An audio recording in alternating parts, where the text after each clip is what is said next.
ஏங்க அவங்க அப்படித்தாங்க செய்வாங்க. உங்கள ஏமாத்துறதுக்காக அப்படிதான் செய்வாங்க. நான் கேட்கிறேன் இந்த தமிழ் தேசியவாதிகள், சீமான் இவர்கள்லாம் இன்னும் திராவிட அரசியல், திராவிடம்னு ஏன் பேசுறீங்க?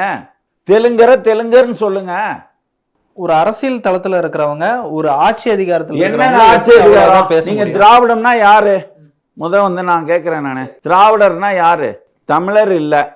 திராவிடர்னா தமிழர் இல்லைன்னு 100 தடவை பேசுறவங்க, திராவிடர்னா யாரு தெலுங்கர்னு சொல்றதுக்கு ஒரே ஒரு தடவை சொல்ல மாட்டீங்களா? அது அந்த மக்களை பாதிக்காது. அந்த மக்களை எப்படி பாதிக்கும்? நீங்க இப்ப கருப்பு சட்டை போட்டிருக்கீங்க, உங்களை கருப்பு சட்டை போட்டிருக்கீங்கன்னு சொல்றது வெக்கக்கடா. உள்ளுக்குள்ள போய் பாருங்க. அந்த தெலுங்கு தாய் வாழ்த்தை தமிழ்நாட்டுல பாடுறாங்க. எங்க பாடுறாங்க?